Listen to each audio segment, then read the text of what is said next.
All right. Good morning, everybody. I hope you're doing well. Apollo's in the background there, enjoying his space, having a little snack. I hope you are too. Some of you probably watching me either with breakfast or dinner. So thank you for joining today.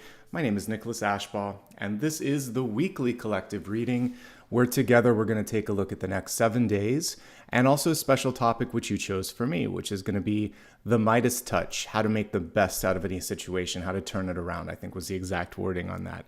So what I like about this is we can actually look for areas where there might be a challenge or an opportunity as I look at the Celtic cross and see how to really make it something great, okay? So you chose a really cool topic that has alchemic properties to it, and I think it'll be a great thing for us to look at here, especially as we're getting closer to the new year, and that's one of the things that we all want to do is make things better, right? So again, my name is Nicholas Ashbaugh. My little furry assistant behind me is Apollo. And today we're going to look at a series of different things here. We'll start off with channeled messages. Those of you that watch me a lot know that I get a significant amount of information intuitively from dreams. And today there was a lot of dream messages that came through. Not so much in the shape of a totem, but as like specific messages from spirit. So we'll start with that. Then we'll get into a 7-day forecast as I go through the next week ahead, taking us all the way through Christmas. And then we'll look at a couple of areas, including a more granular elemental forecast where I can look at all the signs. And then we'll get into the special topic as promised. So good to see all of you. And yes, I'm still getting settled into my space here. This is, of course, I got my office set up first. So once I get a little bit more furniture, a little bit more moved in, maybe I'll show you guys some different parts. I do have a nice gas fireplace in the other room. So from time to time, maybe for a little impromptu short or something, we can go there. But this will be the space, and I'll warm it up as time moves on. So let's get going, guys. If you're brand new here and you enjoy what you see, it's optional, of course, but why not throw a subscribe, a like, and opt into bell notifications so you get updated when I put out new videos. I'll be doing a few special ones over the course of the next week. I just needed to get settled in. I've only been here a week. Oh, I forgot to put one of my lights on. But here's some of the things that we'll be talking about over the course of this next week. So, of course, I'll be doing something for the first day of winter here on 20th or so, 2021st. So I'll do a special video for that. And then I've been promising a retrograde one. So I'll be doing a couple of TBD on the dates, but they'll be coming soon. So keep an eye out for that. Good reason to like and subscribe. Please follow me across social media as well for reminders of when I go live and for some other exclusive content as well. And if you would like to become a member or just say thank you today, you can do that right here in the live chat or later using the super thanks button. It's all optional, but it does help. So thank you very much. Okay, let's get into the messages today. As I said, it was a little bit unique because today I was focusing on there wasn't an object that would constitute a totem, which was a glass that was broken. But most of the things that came through really were messages. And I think they're all, again, timely as we're getting right here towards holiday season. I know Hanukkah's starting, I think tomorrow, right? And Christmas in about a week, and New Year's and Kwanzaa thrown into the mix of all of this. So there's just a lot that we'll be dealing with over the next 2 weeks. And hopefully these messages will help you out. So let me open this up because I rebooted my computer before I began just to make sure that everything would run smoothly for today. Okay, here we go. So let's pull up the presentation here. And there were about 3 different things that came through. The first was I literally saw someone throwing a glass against the wall. I watched as it shattered, and some interesting things to talk about with respect to that. I was shown a cutting of financial cords and also a beauty mark, a mole basically, or a birthmark or freckle or something like that. And the message there is about like uniqueness. So let's dig in here. First things first, and it made a lot of sense. I thought, I've actually seen this in cards. So the Eight of Cups, as illustrated in the Wild Unknown, actually shows the broken cups. And one thing that people don't always think about with Eight of Cups is you can make a cycle, you can break a cycle. There's a reason that that cup is missing and the person's walking away. They're taking something with them. They may come back later and replace it, but there's always that option. Are you in or are you out? With today's message, it looks like something's about to end. So again, I watched as someone threw a glass, against the wall, And it was dramatic. It wasn't necessarily the best way to do it, but it certainly for them felt good. Then I watched as like, it wasn't just a crack or two, it was shattered everywhere. So there were glass shards all over the place. And that made it tough for everyone else to walk around it. So this can represent so many different things, but one thing is maybe it was a final straw. Someone says or does something this week, perhaps for some of you, where it constitutes that final straw and you think, I think I've had it. I think enough is enough. Now, are you actually going to metaphorically throw the glass, or are you going to find a better way, more like the traditional Eight of Cups where you just take it with you and you move forward? So I think breathing, meditating, and considering your words and actions will be the best course of action. Sometimes it happens though. Sometimes you just have to break, make a clean break. That's also what this could represent. I do like that, you know, when a glass breaks like that, it's shattered. It's not going to go back into the exact same form. I did a little research and I found out that not all glass can be completely recycled because of some of the additives that go into it. But let's assume that it is pure glass that can be recycled. You can always choose to form something new from all those pieces, which we'll talk about in a moment. But the first step is making the break. So if you're ready to make a change, do so in an empowered, logical, and measured way. Really premeditate and think, how can I do this in a way that I feel good about at the end of the day? Because if you do it right, you're not going to have to mop up the mess. You can just take the cup, move, and be good and be gone.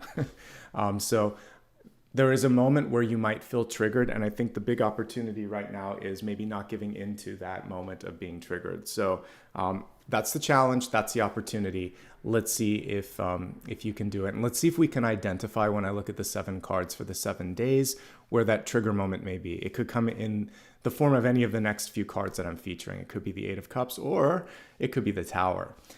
So this is a chance to rebuild. I like to always look at the Tower as a moment of empowerment, not necessarily just one of destruction.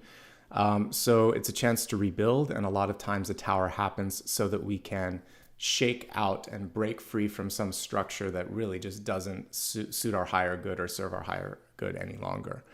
So decide what you want to keep and what you want to toss from this experience, but you don't have to toss everything. That's not necessarily what the Tower is about. Move carefully, move optimistically towards the best possible outcome.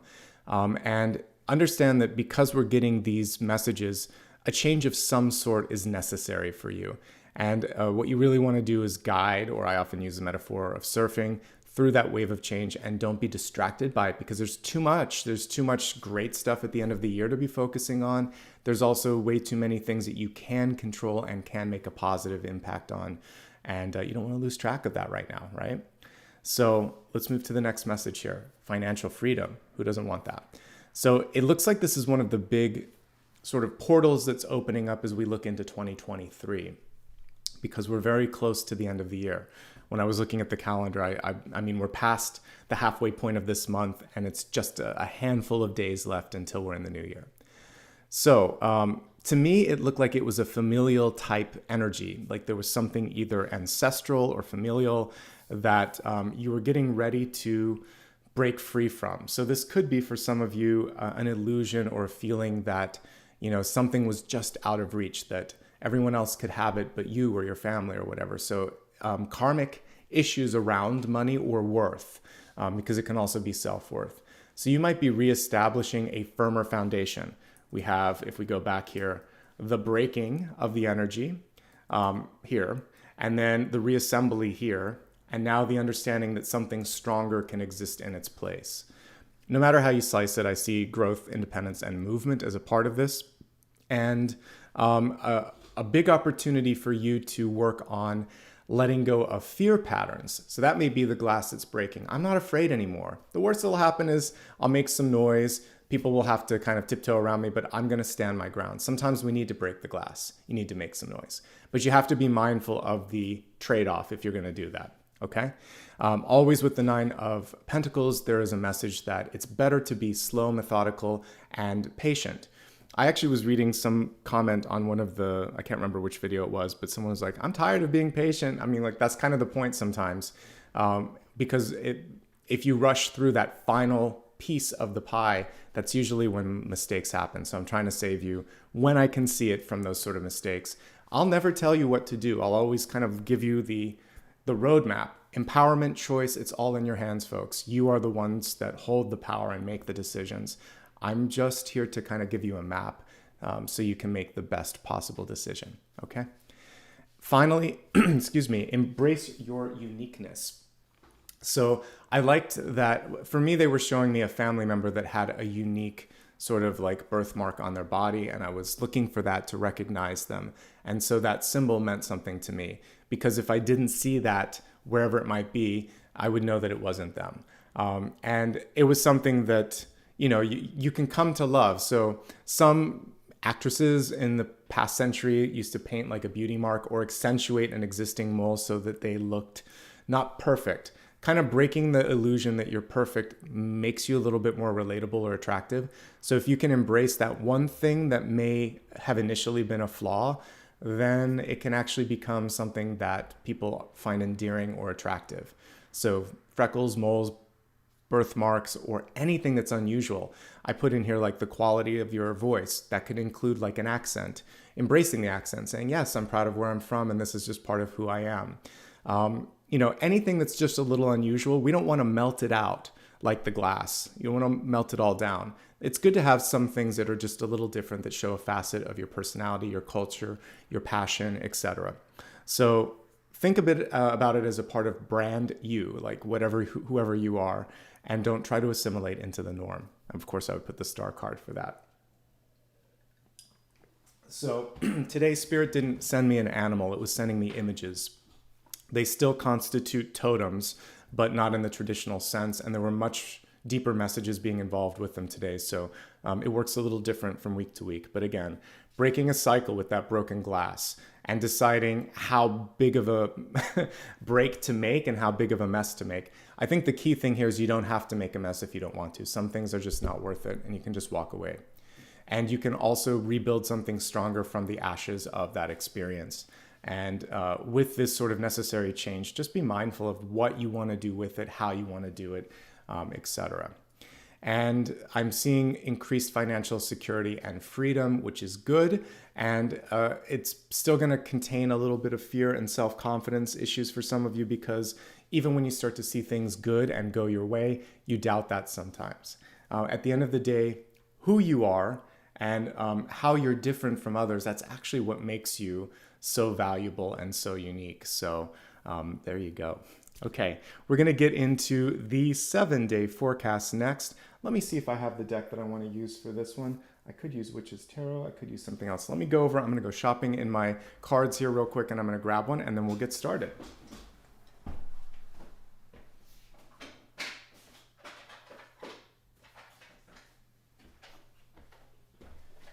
I'm still getting everything set up, so today I'll probably periodically go over there and grab some of the decks here because I'm still unpacking, folks.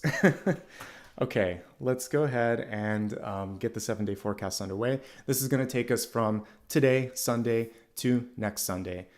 So a holiday week for many of you. So let's see what the holidays have in store. Okay.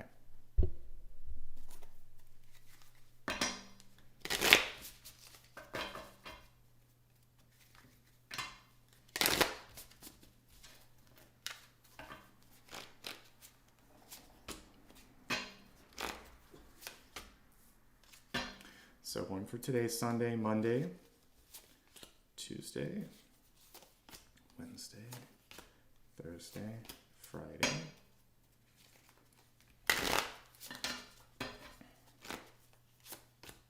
Saturday, and Sunday.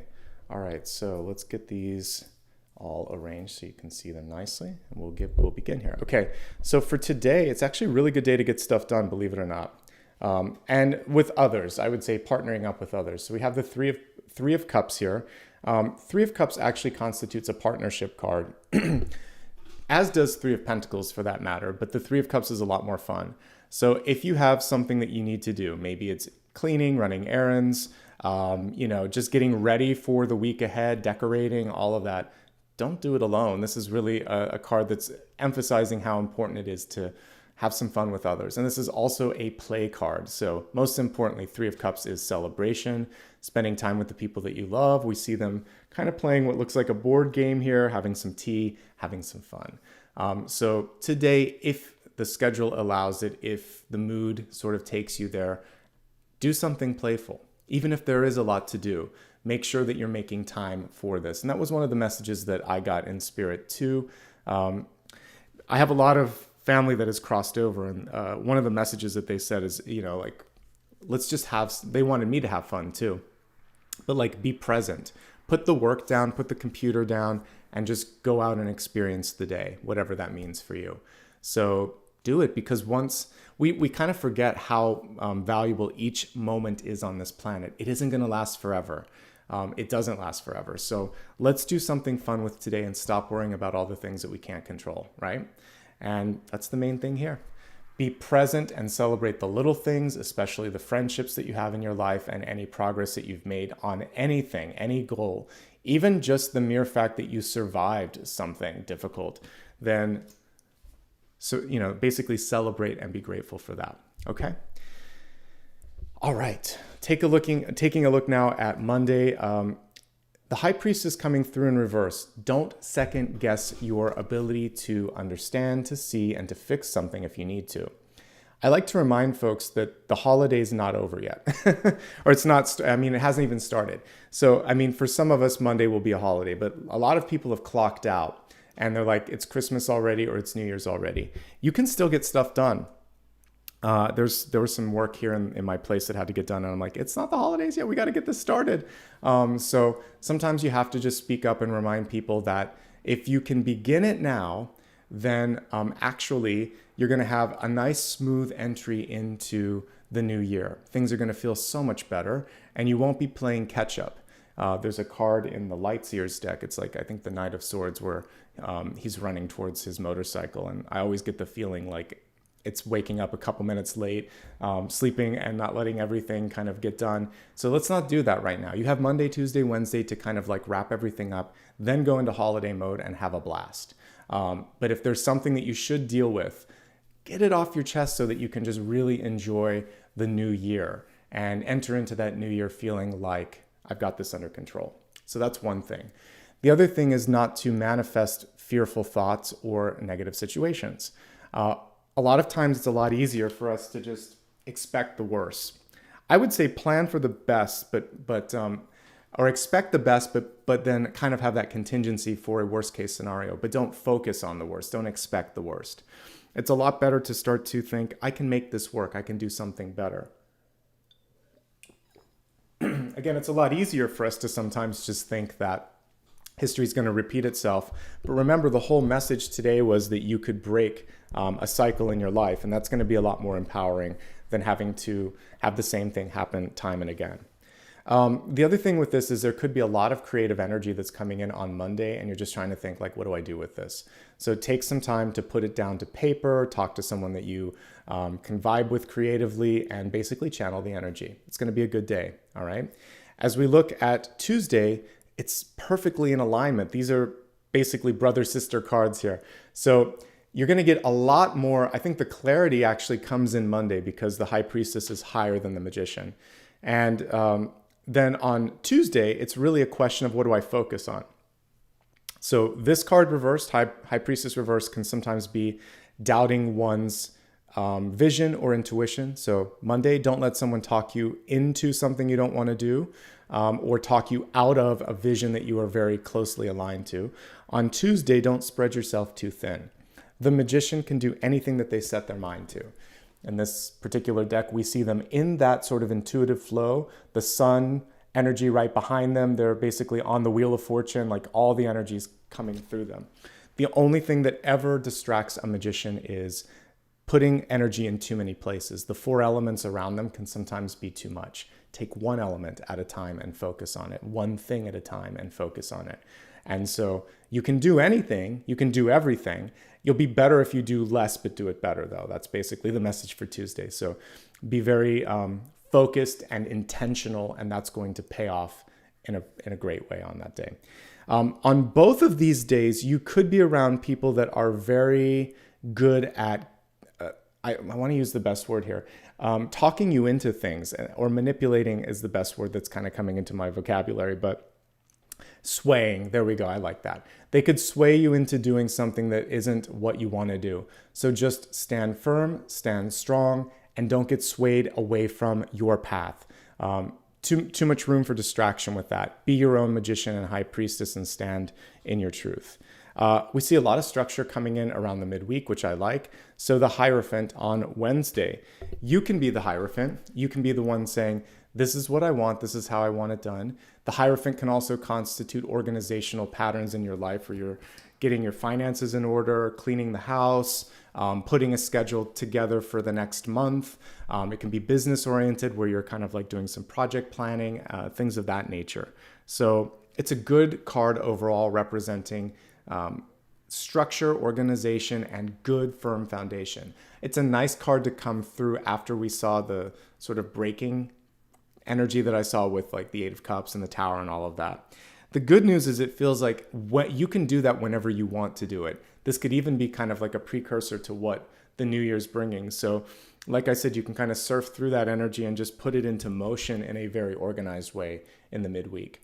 There could be a gatekeeper because the Hierophant also represents bureaucracy. So there are certain things like getting a passport, registering your motor vehicle, voting and registering for that. Some things require governmental approval, or if you're in school, application process, any sort of test or review process, same thing at work. So this is a day for paperwork to get done and to push it through again before the new year.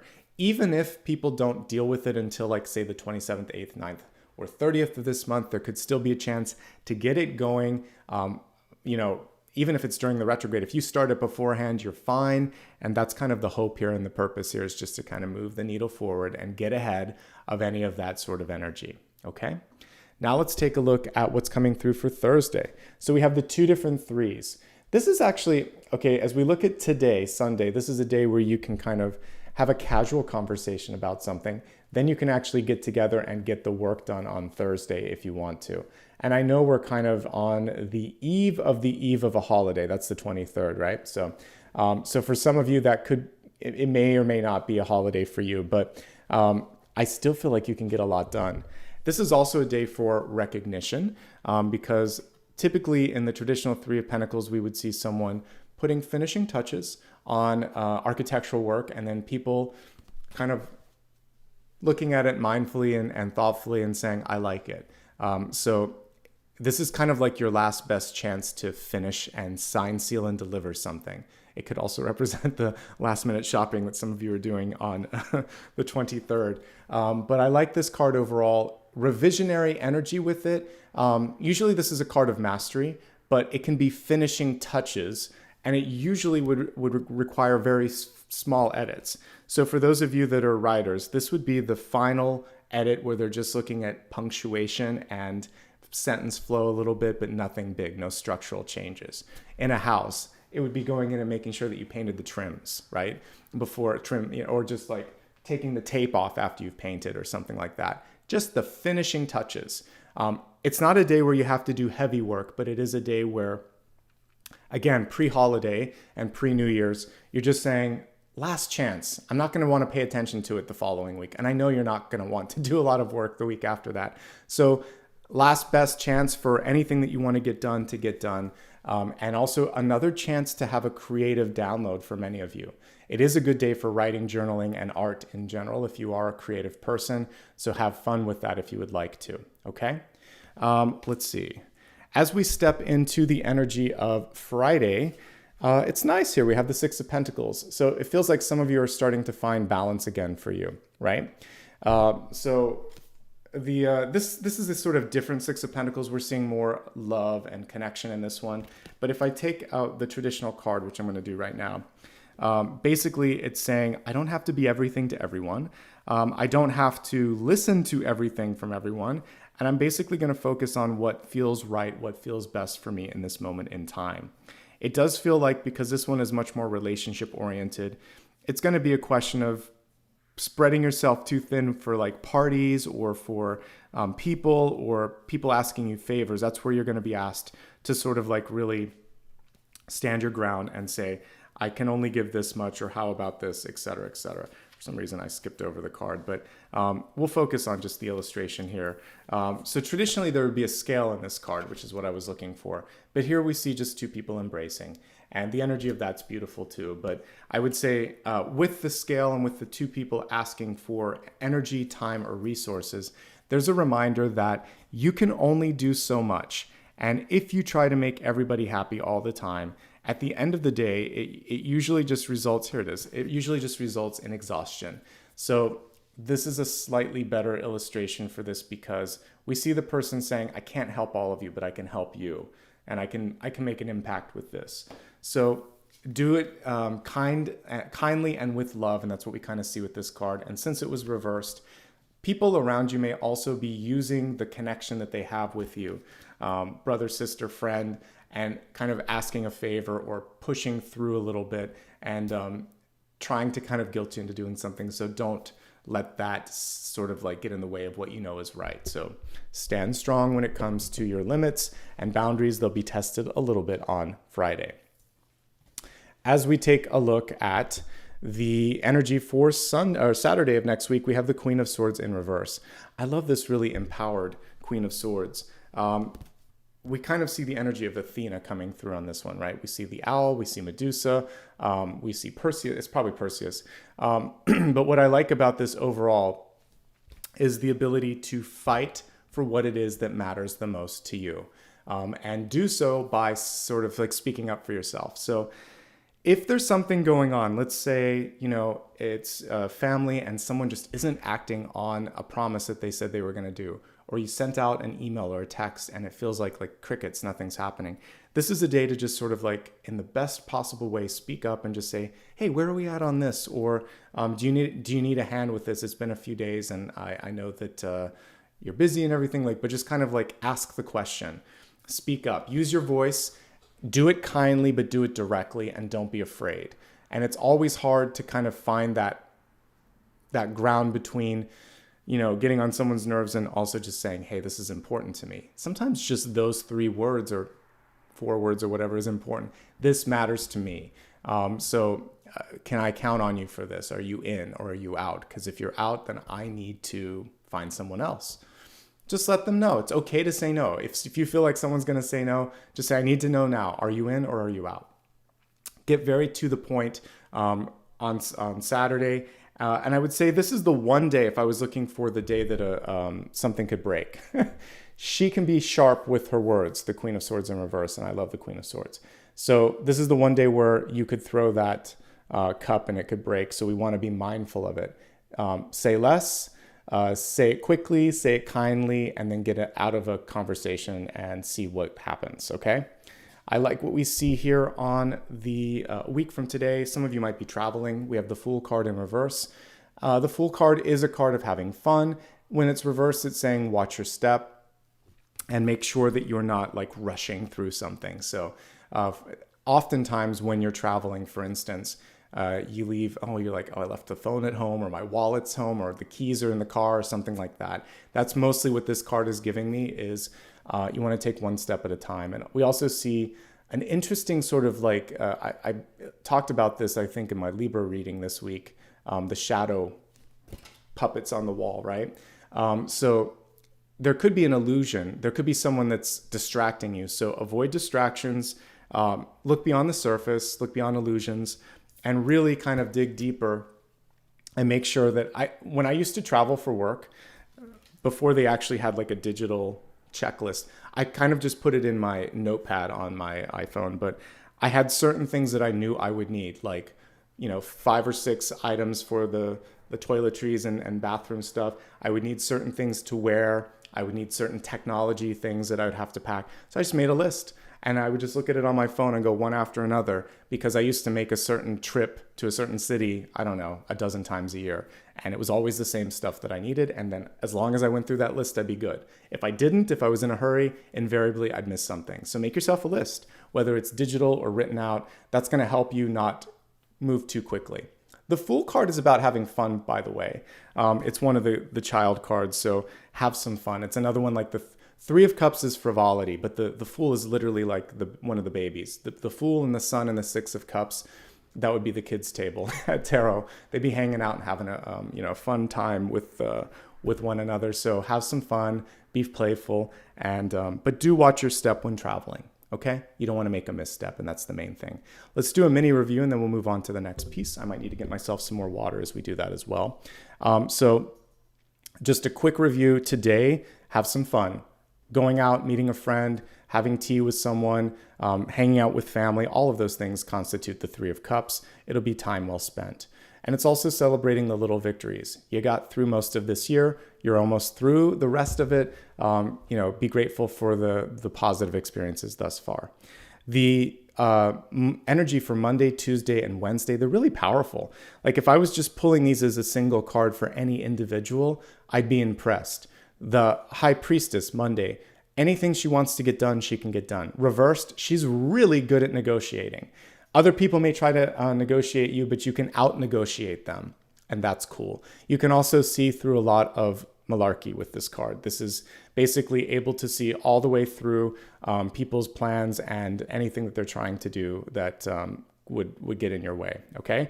So this has a good nonsense filter. As we look at Tuesday, you've got to stay focused, but again, we're carrying that same manifestation energy. You can manifest whatever you want, positive or negative on these 2 days. Let's go for the positive.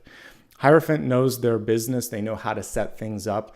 This is the day where you really create the structure for the rest of this week and get a lot together. And it may be the day that you submit things through a system, put it in the mail, send it through some sort of approval process, make a telephone call, send an email, whatever it is. This is the day that the process begins. You have a good chance of actually getting someone to reply to it, not only because you did it correctly and you have all of this, because no one else is doing stuff this week. So you might actually be the one person that's pushing it through and someone else answers. So there's a call and answer that happens. And then we see for you just finding that perfect balance on Friday and pulling back just a little bit. Thursday, again, is good for editing too, even though some of you may not be doing some of that this week. But for work, you can get a little bit of work done here. This is your last best day for that. And then next weekend, we see the only warning card here, and I still love the Queen of Swords. She's good at saying what she needs to say, but sometimes it's too direct. So if I had to pick a moment where the glass could break based on my dreams this morning, I would say it's this. We also have Medusa on this, on the sort of shield here, which can represent people kind of like stopping people in their steps. Like, so you could say something that just brings silence to a room. So we don't want that necessarily. So pick and choose words and actions wisely. I do love Medusa. I think she's a great divine feminine figure, but it is something where you want to pay attention to things. She does kind of stop people in their tracks. And then finally, having fun, traveling, and being cautious enough while you're traveling to not make a mistake or a misstep. It's going to be important. All right. Someone asked, where's Apollo? He's right behind us. He's in the bed. He's sleeping. He says, Dad, it's your time to work. I'm not working right now. He'll probably get up in a little bit, and I'll bring him up when he does. Okay, so we're going to next go into blessings and blocks for this week ahead. I'll probably use the Modern Witch deck because I have that right here. And let's do that. Let me take a drink while we're waiting here.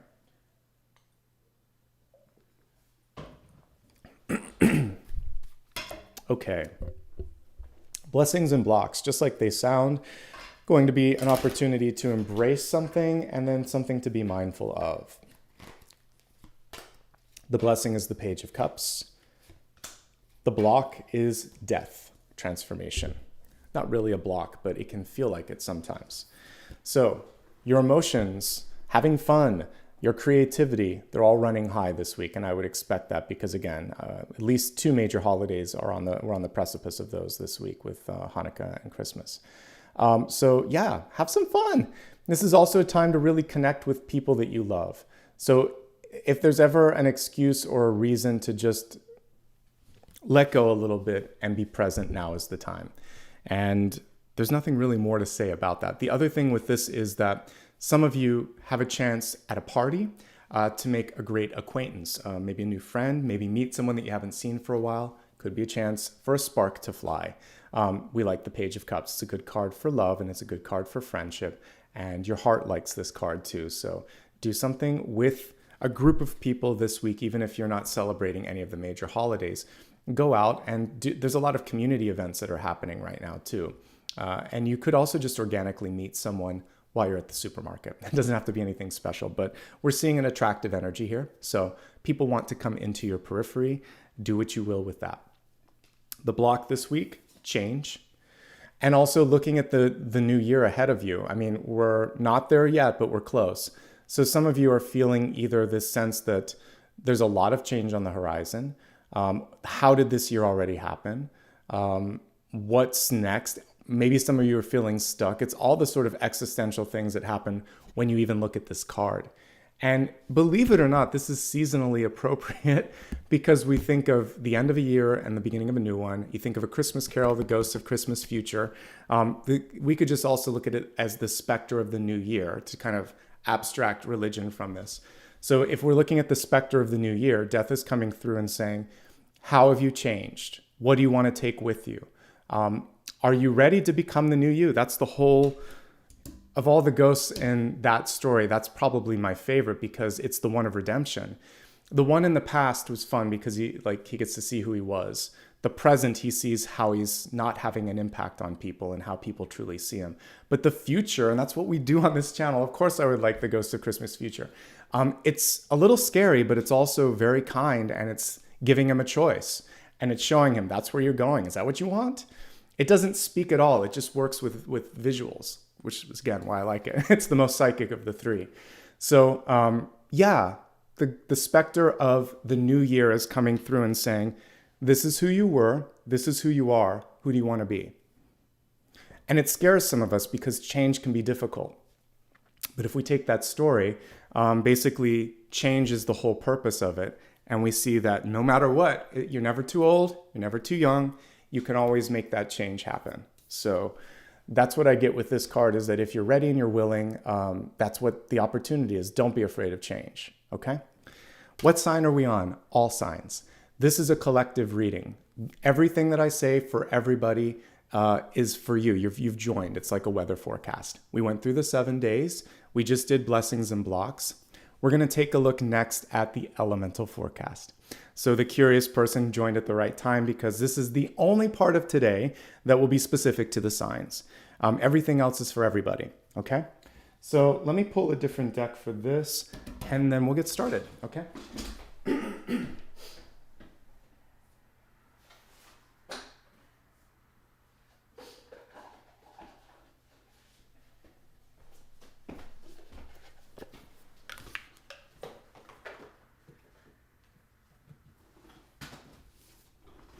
So for the elements, we'll be looking at fire, earth, air, and water. And each one of those has 3 signs underneath, which I'll remind you of as I'm doing this. Just getting everything set up here. Okay.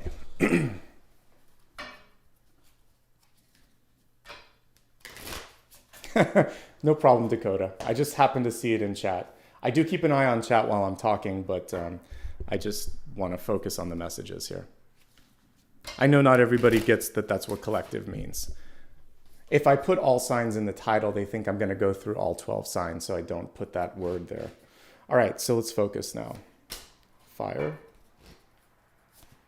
earth, air,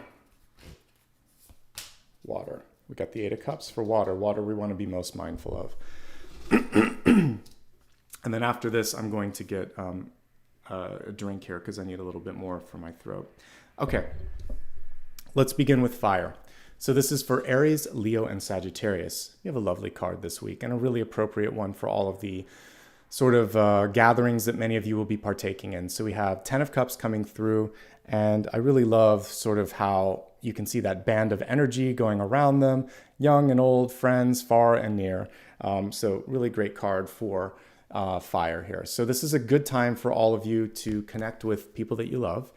It's a very attractive card, and I don't mean that it's just nice to look at. I mean that magnetically, if there's something or someone that you need to pull into your energetic sphere, this card says, fear not, you can do this. So you have great people skills this week.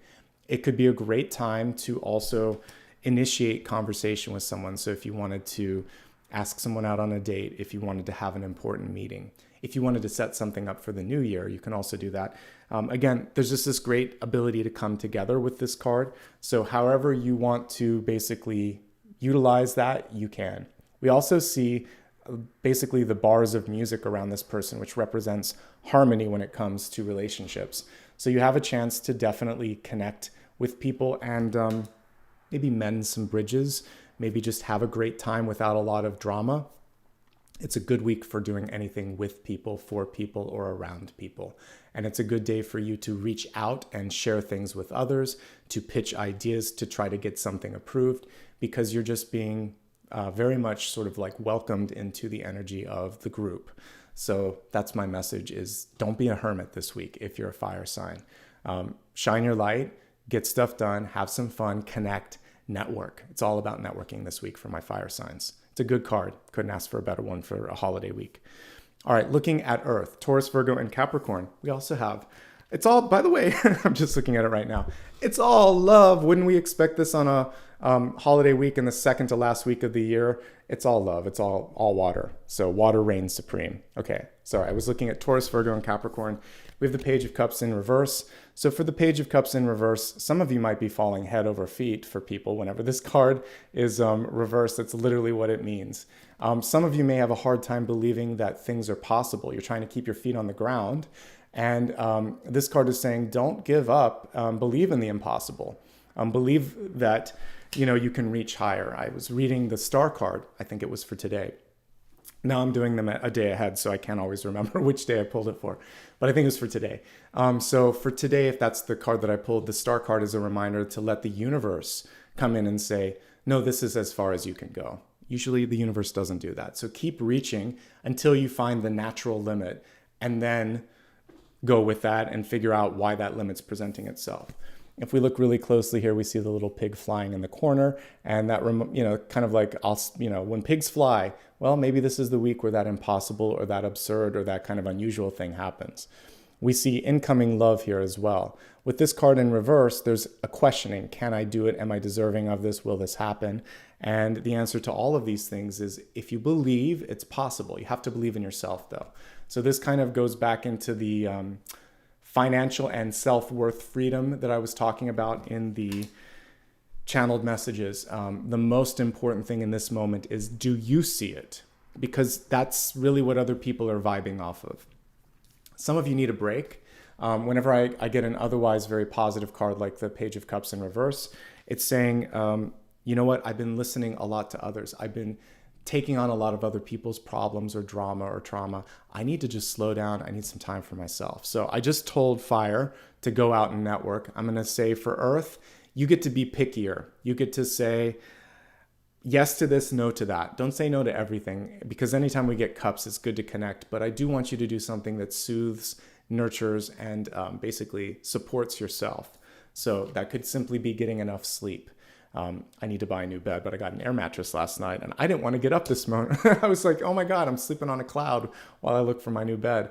And neither did Apollo. Well, he got me up in the middle of the night, but once we were asleep, it was just sort of like, this is amazing. So whether it's like, changing your bed, changing your environment, doing something nice for your body, whatever you need to do that this week. And it's going to amp up your energy in ways that you never expected. Okay. And that's the message for Earth. Self-care, but still a lot of love, still a lot of incoming stuff. And it's basically discernment. You've got to be more discerning, because a lot of people want a piece of your time and energy. Moving to air, Gemini, Libra, and Aquarius. Great partnership energy. You actually can be the one that comes as a mediator to, no surprise here, because especially for like Libra, you do this all the time, but Gemini and Aquarius, you can also do this week. You can step in. Some of you might be matchmaking. You might say, hey, I know the perfect person for you to connect to. It could be in business, it could be friendship, it could be love. You may be matched with someone too. There could be an unlikely alliance or partnership that comes up. The message here is, use your skill of language and vision, because air is both. It's also action. So the ability to see it, the ability to communicate it, and the ability to bring it into everyday action. So you know how to do this, all my air signs. But you have to sweeten it a little bit. What is the other person going through? How do they see it? How can I be more empathetic and present in their stake in this? And in doing so, how can I engage them more? You have a very persuasive energy this week, I have to say. So your ability to calm, soothe, partner, match, and persuade people is pretty high, even on a week where, again, a lot of people may be scattered, or, you could be inviting people to a party with this too. Definitely with all of these cards, you could be meeting someone again. I'm just going to bring it down for a second. I mean, this is friends and family. This can be new love. This can be a deepening of a relationship. This can be old love coming back in. It's all love. I don't read love relationships, but it came through loud and clear in this whole weekly forecast. Very rarely do all the elements align with one element like this. So water reigns supreme this week. So yeah, have some fun, connect. And just like I was talking about with my earth signs, don't be afraid if you need to say, this is what I need. You don't necessarily need to pull back as much, but you could just say, yeah, we could do this, but I also need some of this. It's a little bit of compromise. You're gonna do a good job at negotiation and compromising, okay? It's a good week for all my air signs, and it's a great week for love too, yes. Now finally, water, you're everywhere, but now we're gonna focus on Cancer, Scorpio, and Pisces. You are basically why I was getting that dream this week. Everybody can benefit from it, but I said I was looking for the 8 of Cups wherever it appeared. So it especially appeared for my water signs, Cancer, Scorpio, and Pisces. Are you in? Are you out? Are you making a cycle? Are you breaking a cycle? What do you want to do about this? This card also reminds me of the Fool in this deck a little bit. Well, actually, she's going backward in this deck, but it kind of has Fool-like energy. So some of you are just ready to embark on a new path. Are you going to do so with the bridge in sort of like, are you going to burn the bridge, or are you going to keep the bridge open, basically, is what you want to think of with the 8 of Cups. Some of you, if you're done and completely done with something, then it's actually advantageous to shut the door and lock the door if you need to. Because sometimes if it's an old relationship or a job or something where it just was toxic and it didn't feel right, it's better to say, no, I don't want this anymore. And I really don't want this. And then just to release and step away and kind of like embark on your freedom. So if you want to break it, you can break it. The other thing with the 8 of Cups, separate from my dream that I got this morning, is also about reconnecting with people from the past. And for some of you, this could be welcome. For some of you, it's sort of like, if you go back to your home after you've gone to school or gotten married or moved away. And for those of you that still have like parents alive in the house that you grew up in and all of that, it feels weird, right? It feels smaller, smells different. Everything seems a little bit, it's like how did, there was so much life there before. So sometimes it's weird to go back and revisit an old space and to see an old version of yourself. And sometimes we're reflected back that old version with friends and family who have a hard time seeing the new you. So hold on to who you are when you're engaging with those groups of people. This is really good for everybody because there's a lot of gatherings that happen, even if it's just a New Year's gathering. So even if someone else can't see it, that doesn't mean that you haven't changed, that you're not the new person. They're reminding you of how far you came. And there may be parts of that you like. There may be parts where you're like, thank goodness that's done. But I can see a little bit of a triggering energy there with some of that, where people aren't respecting the new you, whatever that might mean. So just hold true to yourself and don't let them get into your headspace too much. But again, it's a clean sweep of water this week. Relationships, self-care, the ability to negotiate, partner, match, and then also making and breaking cycles and staying firm to who you are, even if other people don't want to see it. You know yourself best. And some of you may have placements across the board. So these are all very similar energies. It's about navigating relationships. That's the common theme here. I'm very interested to see what happens as we go into the special topic. I'm going to go ahead and save the viewers and readers' choice for after we go through that special topic, which today is about the Midas touch. I like to look at it as an elevated Midas touch because if you know the traditional mythology, it's not the best story because he can't touch the ones he loves. He can't eat. There's a lot of crazy stuff with that story, but we're going to look at it more like being able to spin, take straw and spin it to gold. The ability to take something that other people couldn't see value in and create value in anything. So that kind of Midas's touch, not the one that's more of a curse. Gotta love mythology. They always like a twist and a turn in their stories, right? I do like it sometimes because it reminds us to to be discerning and to not take things at face value, right? Okay, so we're going to enter into special topic now. I'm going to take a look at the decks here and see if there's one that I haven't used in a moment or two. Bring that over, and I might get some more water as we do this, but give me 1 second and we'll get started.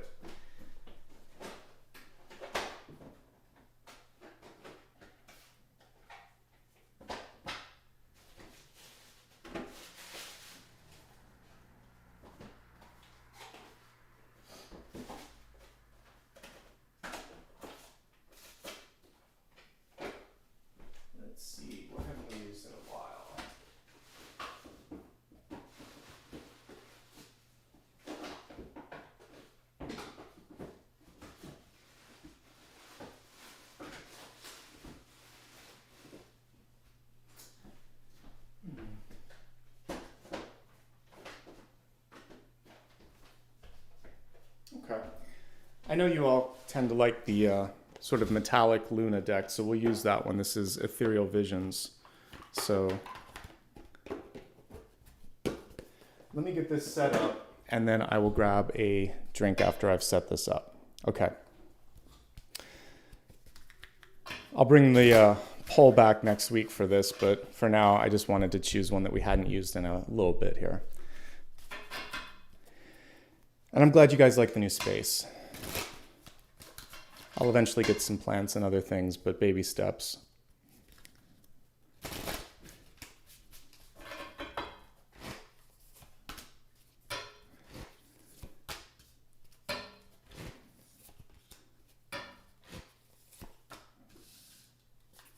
So again, if you just joined, we're looking at the Midas touch. The ability to take a challenging situation, make the best of it, basically turn anything around in your favor or in the highest good. Interesting.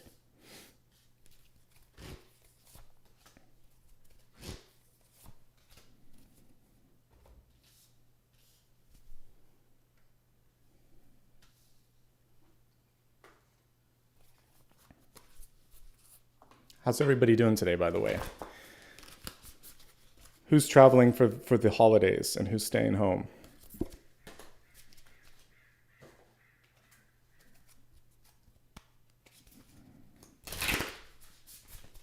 Thank you, by the way, to all that are giving back with super stickers, super chat, and memberships. I'll say thank you at the end. In the meantime, Dakota's kind enough to say hi and thank yous on my behalf, so I appreciate that.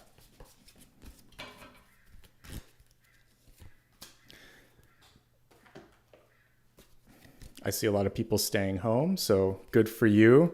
For the most part, I think I'm going to do the same.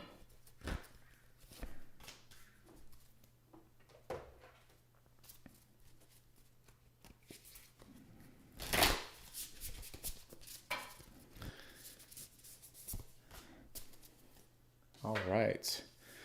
Let me refill my water glass, and then I'm going to come back and read. And you can look at the cards for a second while I'm doing that, and I'll be right back.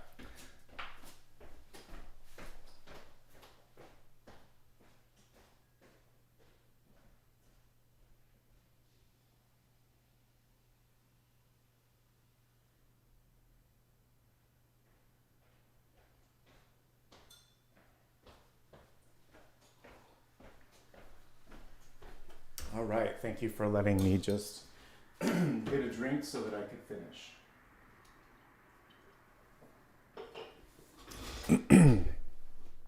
Okay, let's do this, folks. I love our catalyst right now. We have the Sustainer card.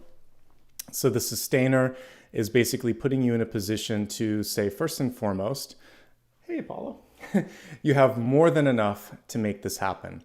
This to me is a card of leadership, of also being able to create.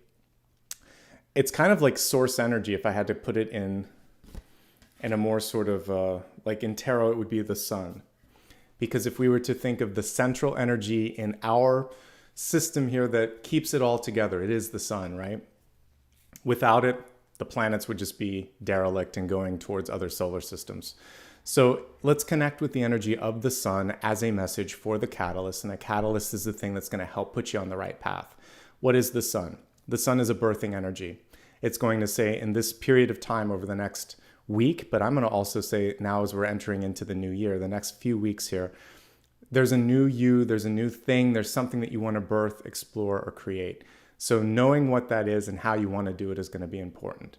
The sun is bright and light. You may be in situations right now, especially, like I said, if you're in whether it's family or work and there's these gatherings, there's always going to be one or two people that are chattering or trying to kind of like bring the vibe down. So you're going to bring the vibe back up through either not engaging or changing the topic or redirecting. Light pushes through that energy. So you be the light, basically. The sun is also very charismatic. So turn on your light, smile, engage, be bright in your voice too. All of these things are going to be key to having the Midas touch. And this will sustain you, and it will also sustain others. But the sun, at the end of the day, it's its own sort of self-contained thing. It's got everything around it, but it's basically a big battery, and it has to work for all of these other things to work. So sustain yourself first, then sustain those around you. Because once the sun goes supernova, everything falls apart, right? So we don't want that to happen. All right, let's go into the spread itself here. Looking at the two central cards here, many of you are very much ready to graduate, step forward, move on. This is the important thing. This is the thing that's holding you back from it. So I want to kind of focus on this, and then we'll go into where that could lead you. So the distraction of the moment is, I had hoped for so much more. I had planned for X, Y, or Z, but only this happened. Or I'm comparing myself, like the Four of Cups, to someone else, and that leads me to this feeling like I'm not enough. And I mentioned self-worth could be one of the things that some of you are dealing with. We have the cups on the ground, just very similar to the cups that might be broken. It's sort of like how much energy, weight, and power are you going to give to what was versus what you might be able to create or what might be. So that's really this. It's a perspective card, a mourning card. Yes, you can mourn what's lost, but you can also celebrate the two cups in the background right there that are ready to say, let's do this again. And once you do that, then the underlying energy of the Ten of Wands is ready. And this is basically the heart of the spread. Movement, expansion, development. But sometimes with the Ten of Wands, there's this feeling of fatigue that sets in. I am so tired. How can I get through this? Do I really need to wait another day, another week, another month? Why is it taking so long? So with respect to that, you could look at how long you've worked to get to that point versus how much is left. So then if it is only weeks, days, or months versus years or decades that it took to get to this point, that gives you perspective and patience perhaps. With the Ten of Wands, you can also delegate, ask for help, take a break. You don't have to bear the burden alone anymore. That's one of the messages with this as well. And when you lighten the load, then you're able to do more and do it better, basically. Because you're not focusing on having to do every single thing in your sort of vicinity. Let people around you be empowered to show up the way you need them, okay? Looking at deep past, this is one of the other opportunities here. So we have the Ten of Pentacles in reverse. This can be unrealistic expectations placed upon us by family, by business, and by society. And they could be outdated archetypes that no longer really work. So for some of us, this could be like, if we're looking at family, it could be an expectation to walk into a path because your family did it. So maybe your father was, a lawyer or a writer or something like that, and your family's pressuring you to follow in. Or maybe there's a family business and your family's saying, you're going to own this one day. Before ever asking, do you like this business? Do you want this business? Do you want to be an independent business owner? It can also be about arrangements, like arranged marriage or things of that nature. And maybe that's not what you want. Maybe it is, but you should have a chance to sort of decide what works for me. What of these projected expectations long before I've had a chance to develop myself actually may fit me or may not. So this can also be societal expectations. When are you going to get married? When am I going to have grandchildren? These are annoying questions, by the way. We shouldn't pressure people into doing that. That's making it all about the other person. When am I going to get grandchildren? I don't know. When are you? Go ask if you have brothers or sisters. Ask the other ones. Don't bother me. You don't have to get that pressure because maybe that's not your path, right? And why would you just want to bring someone else into a situation until you're ready? So whatever it is that you're being pressured on, a career path, a relationship, childbirth, any number of things, home ownership, that's another thing for people living. Why don't you move? Why do you want to pay? Why are you so focused on me? Is what I would usually say to them. Reconnect to your own sort of business, your own sort of life. And for you, just focus on what you're doing and be okay with it. I'm honestly really curious about the people that ask or project more than the person that's receiving it, because usually it's a vicarious occasion for them. They need to sort of experience something that they didn't get a chance to, and you're their way to do it. So remember, you're living your life for your own expansion, knowledge, and growth, not expressly for them, whoever they may be, friend, family, parent, boss, society. Let them deal with their karma and their path, deal with yours, okay? And when you do that, then you have the energy of the Ten of Pentacles. Part of the reason people are so drawn to you is there's something magnetic, there's something amazing about you, right? So I think that, it may be difficult sometimes, but it's because they see the potential in you. And so one way you can do it with kindness is just to say, well, it's so nice to know that you care and I appreciate your input. A reminder that I have a say in this, assuming that you do, and just say, let me consider it. But thank you for your input. You can always just thank someone for their input and say, I'll take it under consideration. That doesn't mean I'm going to do it, but I'll think about it, and and I appreciate that you felt like this was something that I needed to know. Full stop. Without attitude. I'm saying it with a little bit of sass, but you can just say, okay, I'll think about it. Let it go. On to the next topic. But if it isn't appropriate, sometimes people need to realize, just say, that's something that's my decision, not yours. And then just see what happens. Usually people will take a step back. They're not used to hearing that. So put the boundaries or the limits up and then redirect it and talk about something else. Say, why don't we talk about something else? This makes me uncomfortable. It's not appropriate. I'm actually always impressed when you see a celebrity where they're asked a really weird question. They'll just say, no, I'm not going to answer that. That's not your business. Let's talk about something else. Or, I'd rather talk about this instead. I'm here to promote the movie. So sometimes we have to kind of redirect on lines of appropriateness because parents, bosses, and friends sometimes cross the line and they ask something that they don't need to know. And so remember that. The other thing here is, when it comes to the Ten of Pentacles in reverse, you could just have a lot on your agenda. So if you're in a company and your job is one of leadership, the Ten of Pentacles could be people wanting you to show up at every meeting. Good bosses don't do that. They'll say, no, this is who's going to make the call for me, and I'm going to talk to them afterwards. They can go to the 4 or 5 iterative meetings. Maybe I'll come to the last one. I'm not going to come to all 7. So empower people around you to support you that you trust. And that's true in everyday life too. Just say, no, I don't need to be at every one of these. I'll come to that one. I'll do this. And then that also sets the tone that your time is valuable and that you have a point of view, and it actually elevates you even more. It gets you closer to King and Queen of Wands or Emperor and Empress energy because you're calling the shots then. So don't be afraid to say no and don't be afraid to delegate. That's a sign of good leadership. Someone that tries to do everything soup to nuts. What happens sometimes, especially if it is a company, when that person passes, then the company doesn't know what to do. They're scrambling because it was one person. It wasn't like a group effort. So we actually see the 2 tens here working in a storyline. This is like Atlas in mythology, kind of lifting up the world on his back. We're going to move away from that and move more towards delegation and moving more towards where can I make the biggest impact. Thinking of the Midas touch, what can I touch and see like growth happen with? That's where I'm going to focus. I'm not going to do it all the time. Maybe I could in the past, but I'm either older, wiser, or just not interested in that path anymore, okay?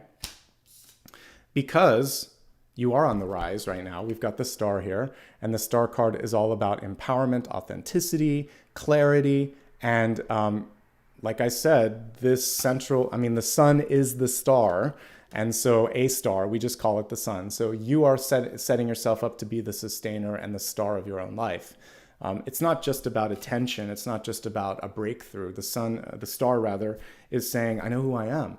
I know also that when I am my authentic self, that I'm naturally calling synchronicities into existence, and I can walk through those for my highest good, that I don't have to adhere to other people's templates. So I really feel like the big so what so far, as we're looking at the Midas touch, is realizing that the old script, the old template, it's outdated. So you can revise, review, rewrite, and just say, that doesn't work for me. How about this? Or this is what I have in mind.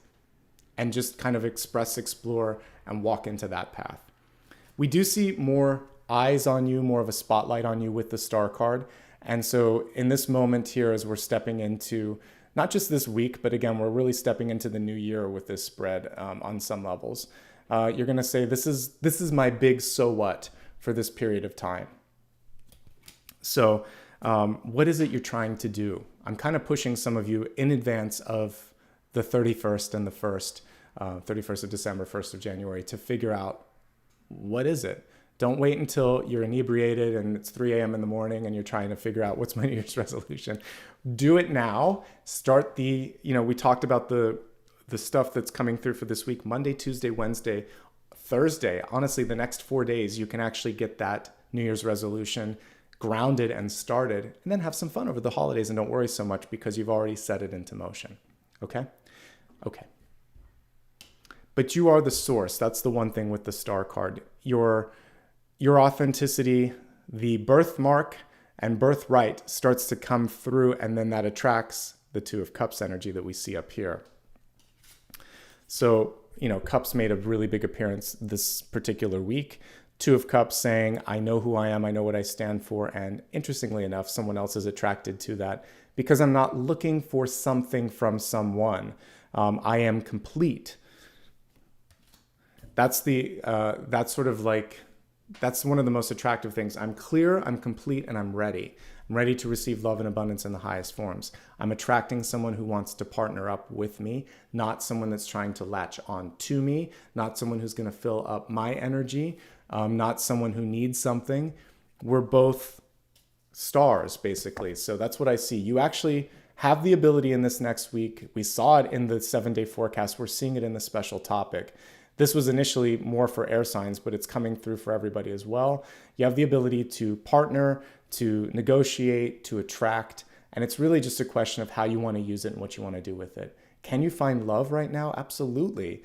I mean, exclamation point 4 or 5 times because it was all water this week.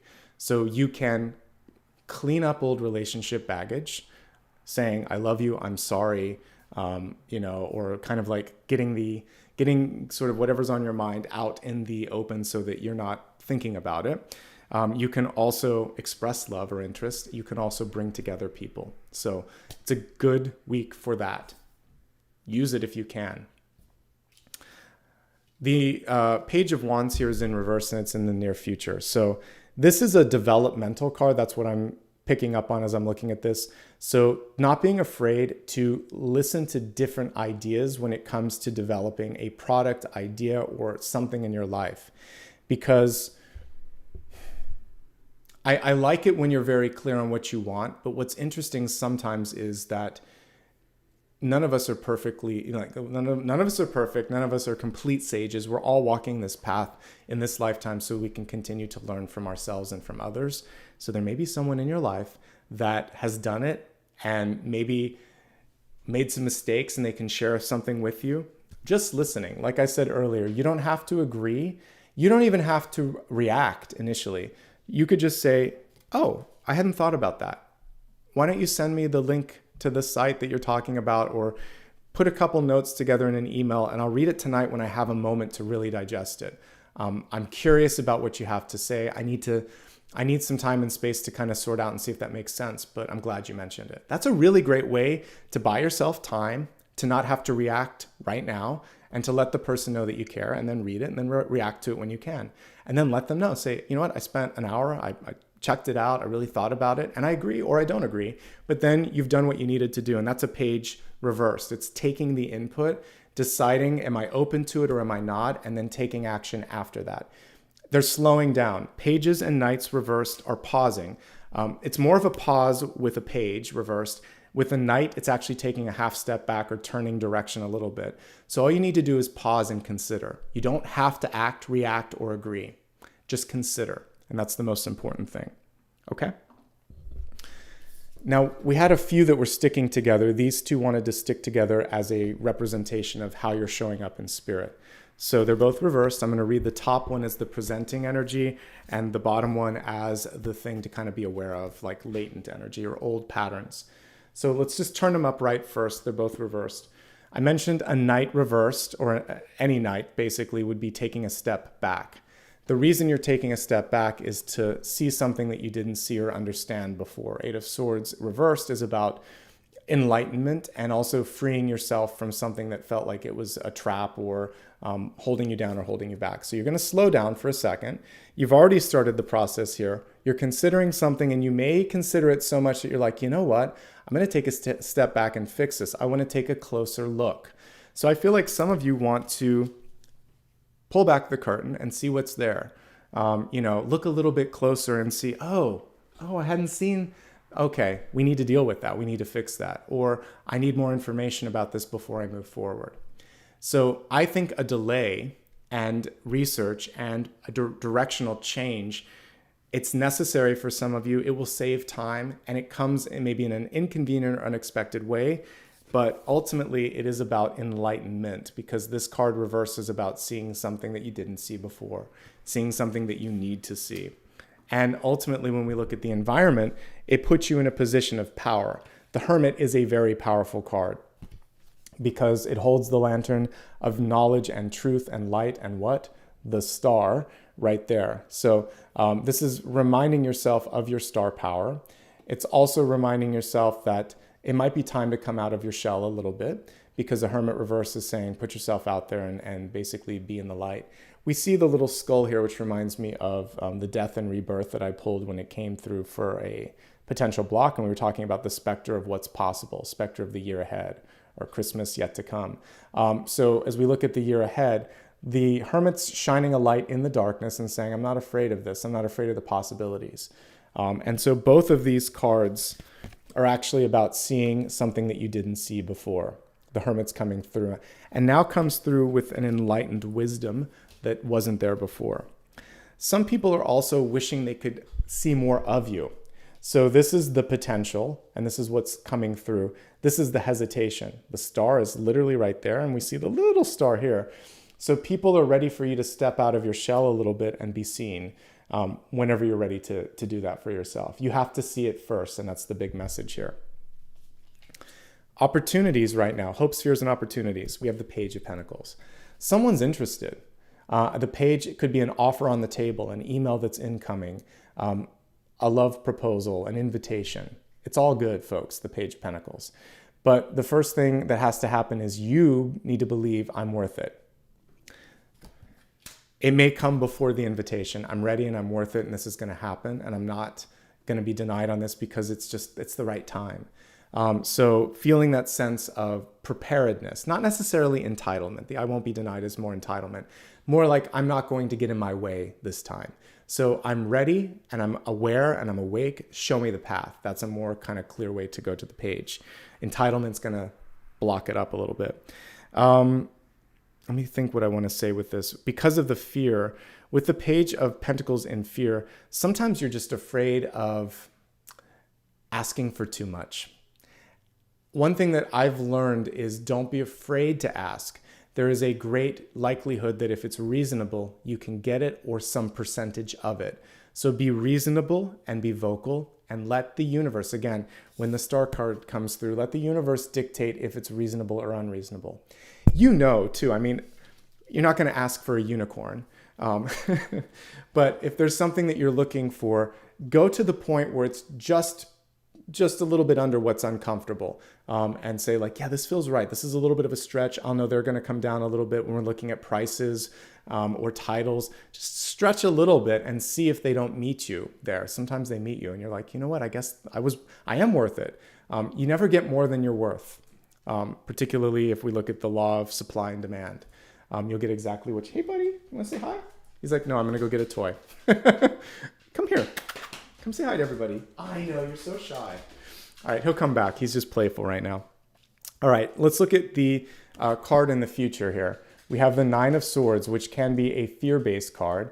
We see all of the fears of expectations in the past, maybe failure, maybe what people might think, say, or do. And the important thing with the Nine of Swords is to remember that it's typically not as escalated, elevated, or difficult as you might think. So not giving into fears. Better self-care is going to be really important as well. Hey, buddy, want to say hi to everybody? That's going to be super important here. So focusing on not building something up more than it needs to be built up, right, Apollo? And allowing yourself to have some fun and to be in the moment. All of these things matter. Thanks, buddy. We'll see if he has to go out. He might. If he does, I will take him for a quick walk because he's been a little stressed out with the move. So let's just wrap up on the Nine of Swords, and I might have to take him out. If he keeps being unsettled, I will. He needs to go for a walk, I think. All right, so I'll finish up this card, and I'm gonna walk the dog, and I'll be right back. All right, so with the Nine of Swords, one last thing that I wanna say with this, take care of your sleeping situation. I had to just get an air mattress temporarily until I find a bed, something like that. Could also be the, are you comfortable? Are your pillows okay? Everything of that nature.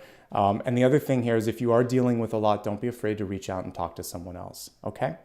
So let me just put a little away message because puppy matters, and I'm gonna make sure that I walk him really quickly, and then I'll edit this out on the replay. So thank you for allowing me to take care of my dog. Okay, let's go ahead now and get back into this. We were just about to go into the expanded forecast. So again, I appreciate your patience. All right. We're going to look at the expanded forecast now where we take a deeper dive into health, wealth, love, and destiny. This is a chance to really understand all that's possible without having to kind of like take the initial spread and try to mold it into any one of these. As we look at the energy of health, we're going to start with this oracle card here, which is Arcturian Light Codes, Evolutionary Downloads, Recalling Power, Future Thinking. So with this energy, first of all, I always like to disclaim with health that I'm looking at energy, I'm looking at opportunities. I'm not really focusing so much on, what's going on in your body, but more like environmentally, emotionally, and around you, kind of like what's opening up opportunities. So with this, we see recalling power. That's actually the one thing that I'm looking at the most here on this. Let me take the disclaimer off. So recalling power and thinking of the future. So when I was talking about the specter of the future, this is especially true here. How do I want to change myself? How do I want to change the year ahead? What do I want to do to really make sure that I can make the most of it? The downloads that are coming through could be a challenge/opportunity for some of you to step into something new or something different. And you're being asked, just as we were looking at the energy of Monday and Tuesday with the High Priestess or the Magician, to basically say, this is what I want, this is how I'm going to do it, and I'm not afraid to follow my heart. So I think the biggest thing for most of you is being ready and being willing and being able to follow your heart. And that's going to be the separation between 2022 and 2023 is higher calling and heart-centered approach and heart happiness. Okay? All right, so focusing now on the cards themselves, how you can be healthier, how you can be happier. We need to go back to this one, which my little picture here was hiding. The Sustainer is your catalyst this month. And basically, a lot of you spend time as mother, father, sister, taking care of somebody else. Bigger brother, bigger sister, something like that, where you're trying to always be there for someone. And so the main thing here is you need to get out of the box. I never really noticed the box on this card. So getting out of the box of being the sustainer for everyone and remembering that you can extend that same energy towards self. As I'm looking at this for health, taking a look at, well, there's a few cards actually that are working together. The Nine of Swords is stress management and it's sleep management, making sure that you're getting enough sleep, that you're talking to someone about your fears or anxieties so that there isn't that sense that it's overwhelming or too much. And then realizing you don't have to hold it all up anymore. You don't have to do everything for everyone. You don't have to fit the mold. You have an opportunity right now to basically be the authentic you that we've been talking about. Not to beat yourself up or hold yourself to such high esteem or such high, expectations that it's difficult for anybody, much less you, to accomplish what you set out to do. So being kind to yourself. When you love yourself, when you respect yourself, others are going to do this in kind, because we have the star card representing who you are, and then the Two of Cups coming in as an attraction energy towards this. So as you basically radiate this love and this light, other people come in and they're like, yeah, I'd like to have that same energy too. I want to be part of that, that journey that you're on. So authenticity, the little beauty mark that I saw, attracts someone who sees you as not like, you don't have to, there's no facade. They like that. And that's going to bring better and healthier and more authentic relationships into your life. Okay. Let's see here. Yeah, Page of Wands in reverse. The other thing for some of you is you're in your headspace a lot. So when it comes to, we can look at the star almost like the high priestess. Like it's definitely connected to spirit. So don't get in your headspace so much. You're being guided. It's your North Star. It's your highest self. So if you're guided, that's the most important thing. Just go with it. You don't need my permission, but the cards are basically giving you sort of like this cheerleading energy in the background saying, you've got this, you can do it. Let me see here. What else? There is a happy medium between privacy, recharging time, and being a complete hermit. So this is saying walk the fine line of taking care of oneself, but also connecting with people and really focusing on, not missing out on some of the great energy that the next week or two have to hold, because there's a lot to celebrate. There's a reason that we do, on New Year's Eve, kind of say, yay for a chance for renewal. It's basically like a big celebration for the Judgment card, right? Death and Judgment are coming out and partying a little bit. We do it on Halloween, but I think that same energy comes out on New Year's. End of old, beginning of new. So it's like Judgment and World and Fool, and throw death in the mix there. And it's all this sort of energy of creation and renewal. And that's really what you're starting to walk toward right now. And so come out of the shell a little bit and explore. I think you're going to like the next couple of weeks here with the star and the Two of Cups, and you could connect with someone or something really beneficial. So it's a time to get out there. Let me see if there's anything else that we want to talk about with this. I think that's it at the end of the day when we're looking at health. The main thing that we're looking at with this, though, is recalling power too. So let's say there was something cyclical in your life, parental, school, or societal, because we have that with the Ten of Pentacles. This is basically coming through and saying, that never truly was me, and I'm not going to let this bother me anymore. I know who I am. I know what I want, etc., etc. Okay? And yeah, thank you so much to everyone that's supportive. That little guy matters, so I appreciate your support, and he's happy that he took his walk. Okay, focusing now on what's going on with wealth and career. A reminder with this that, again, you can kind of take this in any direction that you want, but we have forgiveness and understanding as the main messages here. And I mentioned earlier that with the Five of Cups, some of you may have a hard time forgiving yourself, or you may be setting such a high bar of excellence that it's difficult for anyone, much including yourself, to kind of meet those expectations. Hey, buddy, you're okay. I know, yes. He can feel the stress. He's like, I know, it's all good. So with the forgiveness and understanding, put yourself first and love yourself. And if there's been anyone in your life that hasn't loved you or accepted you, really kind of let them be where they need to be in this sort of whole realm of things. They're not worth the time. They're not worth the energy. Let's look at the energy of work, of money, of self-worth, and see how this all comes together. So as I'm taking a look at how you're showing up, I really very much like this past, present, and future energy here. So what we're seeing here in recent past is you've already stepped into the energy of the star. The interesting thing for some of you is you're still having a difficult time embracing that, seeing that, allowing yourself to really light up in that energy of the star. So my advice for you and my message for you is it's already here. You're already there. And it feels like you've got all this work to do, but I feel like part of it is just coming out of your shell, allowing yourself to take a deep breath and be yourself. So first thing is basically also just to accept that, but also realize that if there is a glass ceiling, because this is the outcome for many of you, If you can't get the support that you need, or if you can't grow in the way that you need to grow, then it's time to move. So this is inner growth, this is movement, and then this would be looking at it from a different perspective, taking a different direction. And we saw that here with all of these directional cards. So for some of you, you're deciding to pivot right or left and look at something in a different perspective, okay? The other thing here is that there could be unexpected support or value coming in. So the Two of Cups, someone looking at you and saying, I value you, I care about you.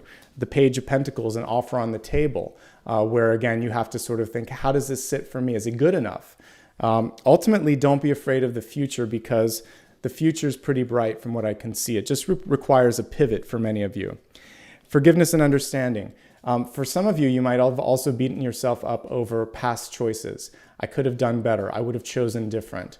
I didn't understand. I didn't see it from the highest perspective. Well, you do now, and it's more important to figure out what you want to do with that now.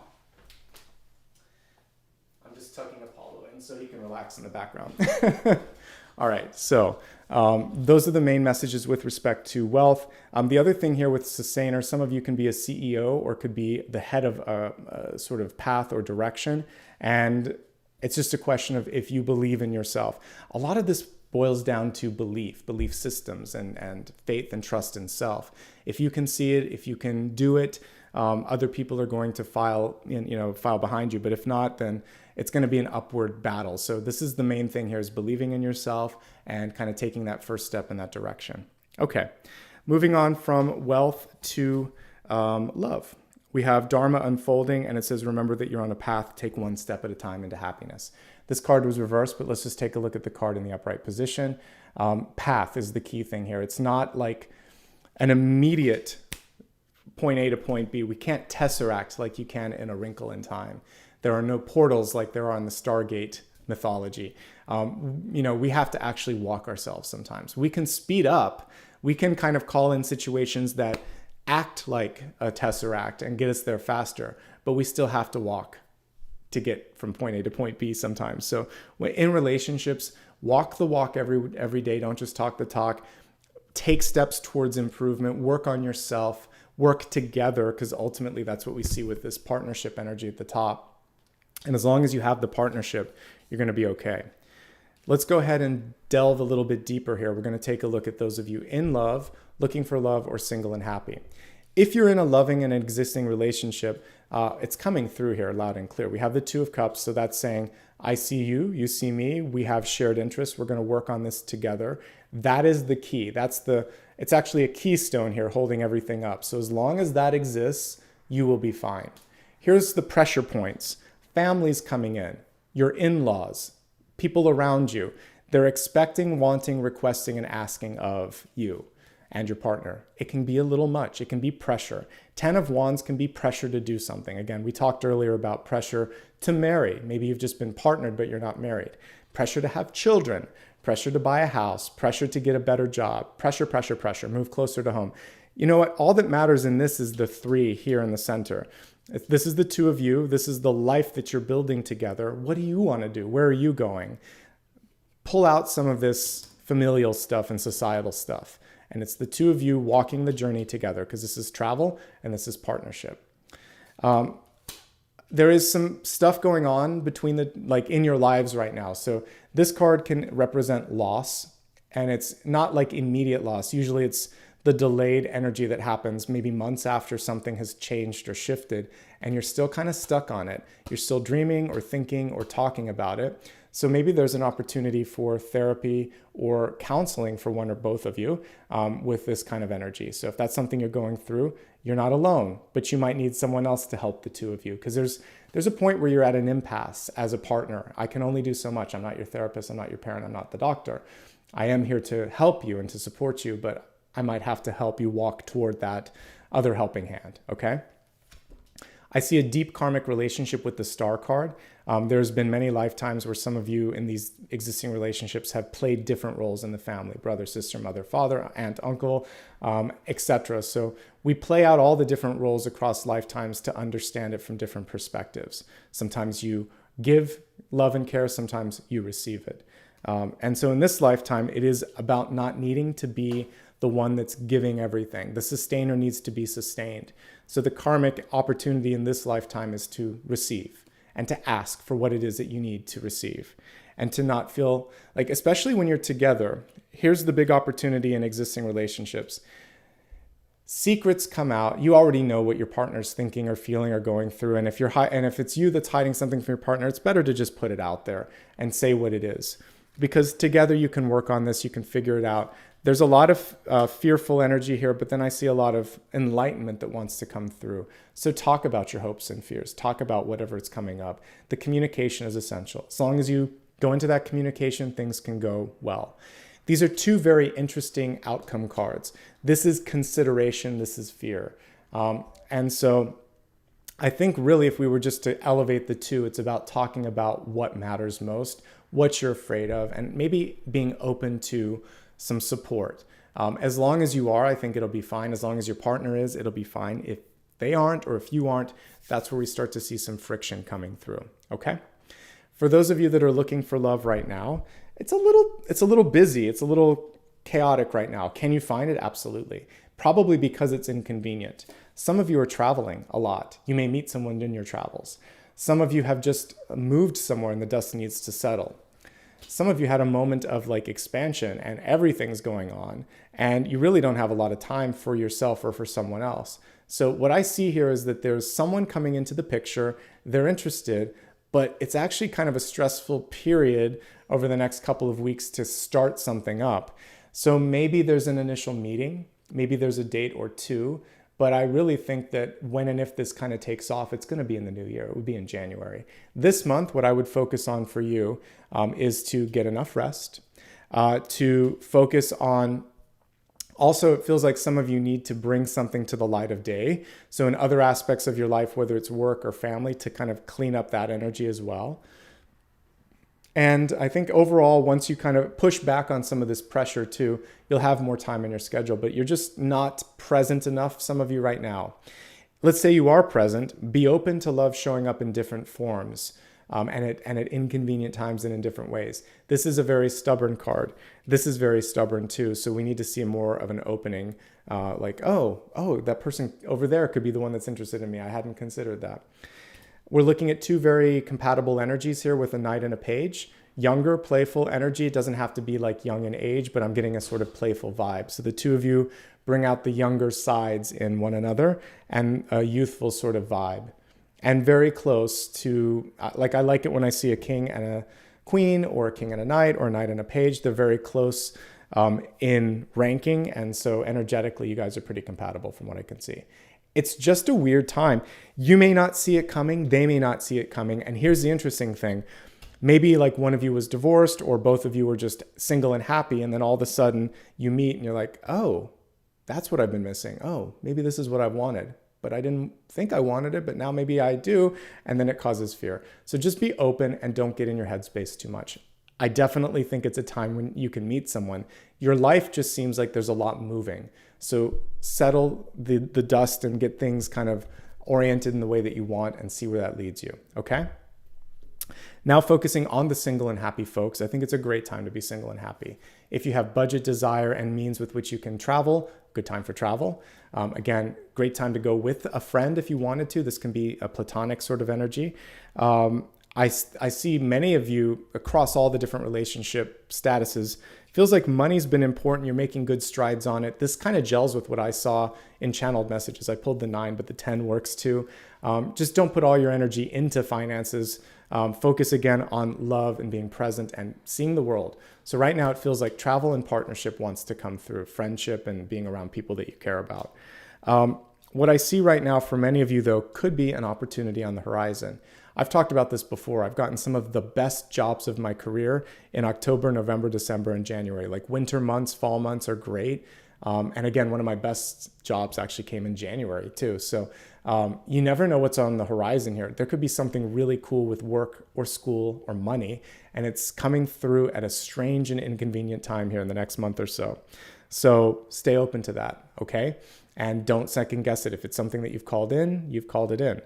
And remember this path that you've been walking here. For all of you, this is just basically an aggregate of all of the work that you've done so far. and you're going to be just fine, exactly where you are right now. Okay. See if there's anything else. Don't be, I mean, for all relationship statuses, the Nine of Swords is basically saying, don't be afraid. There are things beyond what you can see, and focus instead on what you can control, what you want to be doing, the people around you that have your back. All of that stuff is stuff that you can control. Tomorrow may always bring a twist and turn. What I've learned to do is to expect that it could have a better than, or to anticipate that it could be better than expected. Rather than thinking, buckling in my seatbelts, here we go again. Think, this time it's going to be different. This time I'm going to do it, in this manner or fashion. Again, going back to the story of A Christmas Carol, which is really, you can take religion out of it. It's just a story of change. He's given a chance. Ebenezer Scrooge is given a chance to be different. He has to choose it, and then he better walk that walk, or those spirits are coming back. So he has this awakening. And so for some of us, it's just this feeling like, I can do better, I can do differently, than I've been doing this, so I'm just going to. It's a choice. Just choose that tomorrow's going to be easier and different and better. And let the ghosts of the past be the ghosts of the past. All right, let's move on to, speaking of future, your destiny card. We have the bear spirit coming through, and it's all about healing. In this northern hemisphere right now, we're going into winter, so the bear is hibernation. But if you're in the southern hemisphere, it's coming out of that energy. So some of you may feel like, I need to regroup, and some of you are coming out and it's sort of like a dawn of a new day. So I would honor whatever side of the spectrum you're on. There is beauty in that sort of quieting energy of hermiting and healing and working on yourself. But the hermit's not meant to stay in the hermit phase. He's not the ultimate energy in the journey of the fool. He's like smack in the middle. Not even quite in the middle. He's number 9. So you want to focus on moving forward. This is just one moment in time, and allow yourself really to sort of sit here and say, I got what I needed to out of this. What am I going to do next? I think that's no matter where you're at. How can I grow from this? What did I learn from this? And allow yourself to come out of that cave eventually, right? Okay. Let's focus now on the next portion of this reading, which is going to be the viewers and readers' choices. And then actually, before I do that, let's do a big idea card. So for the big idea, this is a chance for us to basically connect to one central focal point that's going to let you know, how can I be the Midas touch? What can I do that's really going to allow me to make the best of any situation?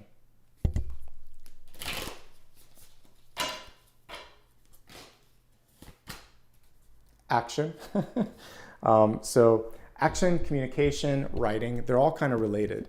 I always say, like, there's this sort of mantra, you can think it, speak it, you can write it as well, and then do it. So because it comes in thought, when you articulate a thought, you're bringing sort of this vision into words. Words become a vibration and are in the physical realm. When you write it down, that's a physical manifestation of thoughts and words. When you take action, it's the magical sort of like combination of all of these. And that's really what swords represent, bringing it from here to here and around you. Wands, it's more within, and it can be action a little bit, but swords, writing, speaking, thinking, doing. So that's really what this is about. It's what are you going to do about it? What are you going to say? What are you going to write? What are you going to do? And that's how you can change this around. Word choice, action choice. And an ace is simple. It's a one. One step, one thought, one word. Yes, no, whatever. Or a few words, I love you, or I need to move on. Whatever it is that you need to do, they can be very few words, but they can be very, very powerful words. So it's time to take action, and that's what we're seeing with that. Okay, now let's shift it to viewers and readers' choices and take a look at some of these energies together. Okay, so let me go ahead and create a poll right now, and we'll have a chance for you to vote on some things. So I like to take the toughest card if I can, and to me the toughest card is probably going to be the Nine of Swords in this particular collection of spreads here. So we'll look at the Nine of Swords, and then I'm going to ask you some other questions here.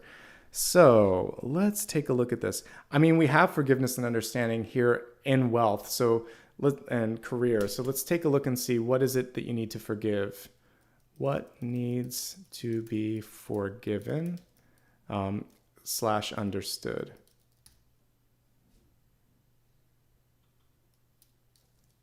Okay, I'm gonna have to like make it like Prince and put a 2 because I'm running out of words. What needs to be forgiven and understood? Okay. Let's see what else we've got here. Oh, sharing the burden. Okay, so delegation, sharing the burden. And let's see if there's one more. Peer pressure, family pressure. I think that's actually really good for the holidays. Peer, family, and I'm going to put societal pressure. See if there's anything else before. Since we have love and relationships coming in at the top, I'll let you look at that too. Love and relationships. If you make it close enough, I can do 2. That's up to you. I'll let you vote on that while I am taking a look at fear. What is it that you're afraid of?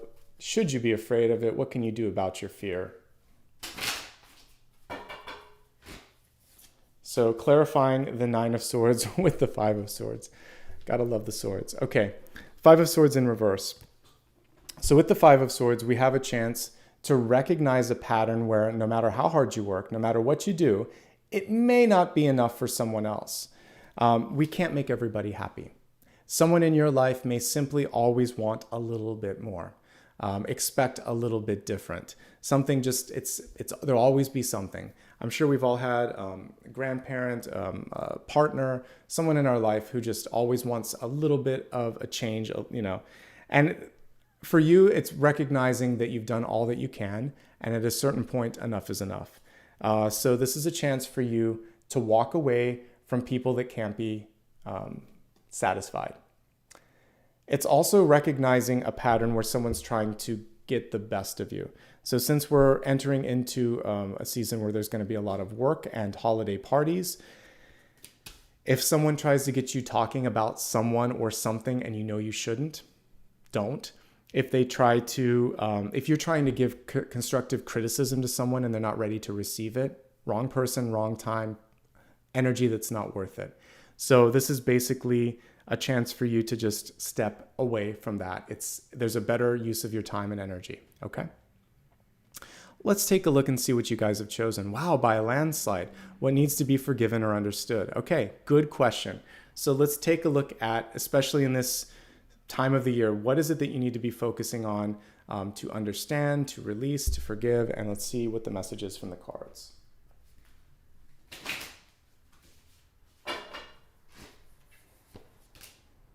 Queen of Wands in reverse. Okay, so kind of piggybacking a bit of what I just talked about here. So the Queen of Wands is one of the, she's not the ultimate, but I would say penultimate bosses, because the Empress would probably be, would definitely be above her in rank. But the Queen of Wands is super bossy and usually likes to get their way. And there could be someone in your life that has been really difficult to take. So sometimes that takes the form of a mom, but that doesn't have to just be, I mean, it's divine feminine energy, but it doesn't have to just be a woman that would have the Queen of Wands. The Queen of Wands is bossy, can sometimes be manipulative, can sometimes be pushy, and could have, you know, pushed you into something that you didn't want to do.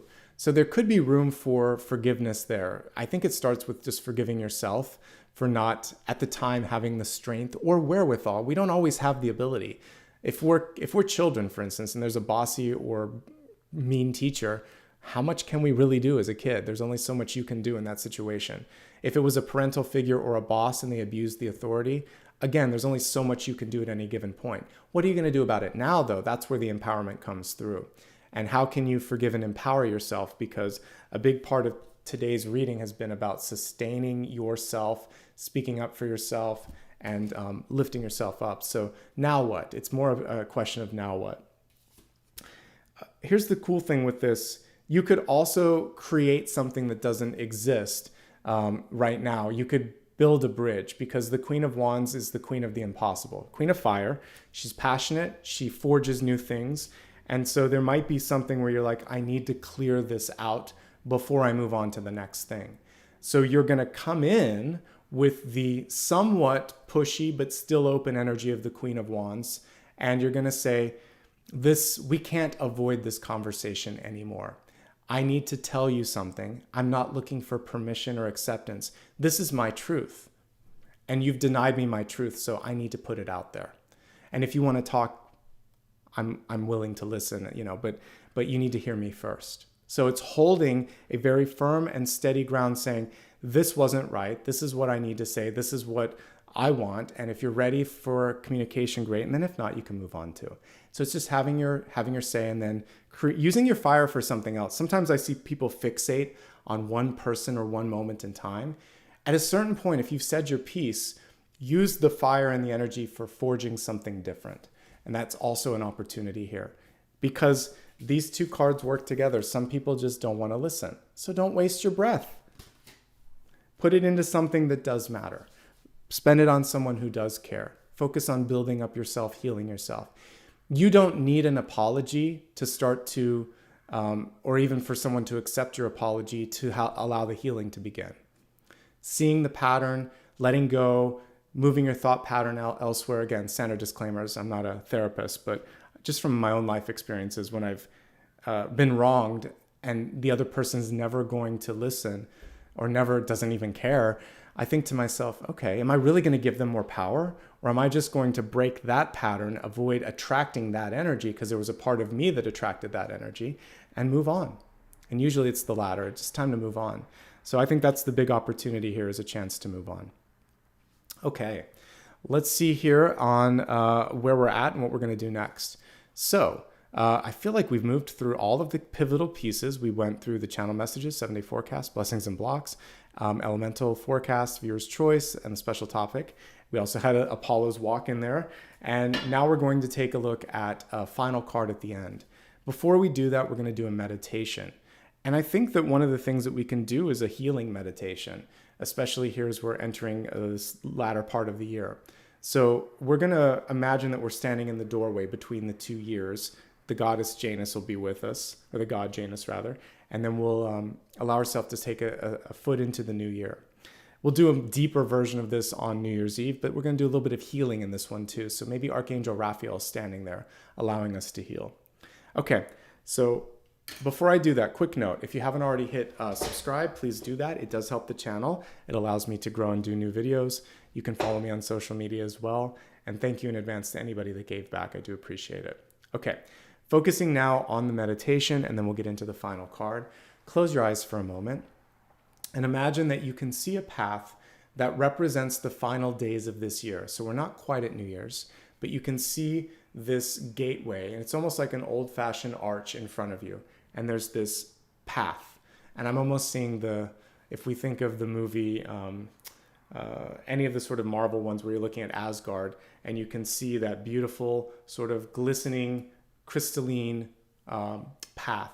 So there's this, it's almost like a glass path in front of you, suspended in the air, and you are walking across that, and you're walking towards this brilliant light, a swirling sort of path of light in front of you.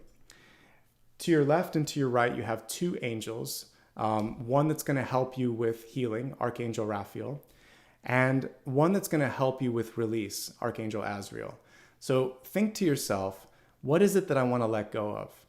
And you can imagine that you are just being wrapped in the wings of Azrael, and it's going to just take the energy. It's going to say, you could say it to Azrael, please accept this offering of pain, of sadness, of discomfort. I don't need it anymore. I don't want it anymore. It no longer serves me. Thank you for the lesson that it taught me. And just feel that there's love, acceptance, and also absorption coming through. And when the angel opens its wings, you just see light and you feel clear, clean, lifted. Archangel Raphael is going to wrap its wings around you, and it's going to say, what do you need to heal? For each of you, that's going to be different, and I'm not going to narrate that for you. Think about what it is that you want to that you want to bring more healing into. So whether it is a relationship thing or a body thing or something else, you use your words, your visions, communicate to the angel and just say, I'm ready to heal in this space. And know that the utterance of the words or the thought process is enough to connect, and just feel like the wings are bringing in healing energy and beginning the process. And then it releases its wings. And both of the angels point towards the god Janus, which has a face towards the future and one that's greeting you here in the past. and it's welcoming you. And it's asking you, what do you want to create? And you have time now, and you can imagine that each day, if you want to, you can come back to this part of the reading and listen. And what you can do is say, I'm ready for this, and you can meditate on getting a step closer to that portal of energy. And once you step through that portal of energy, you're going to be able to bring that in the new year, okay? So as I play the singing bowl here, all you need to do is realize that you are your own agent of healing, agent of change, and agent of creation. And as long as you remember that, you're going to be able to create all of these things that you want to. Okay? Keep breathing, and I'll be right back with the singing bowl.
See now that you are a step closer towards that light of tomorrow.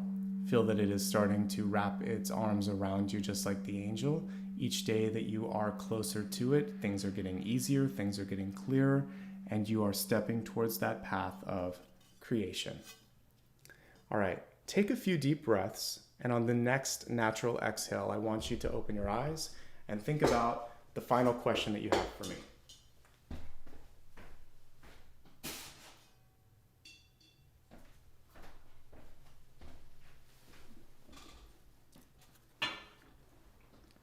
Let's go ahead now and see what the cards have to say with respect to that.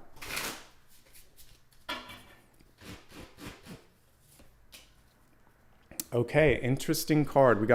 Usually I mention this, and it energetically happens. 5 and 7 of Swords almost always show up together in a reading because they represent very similar sort of energy.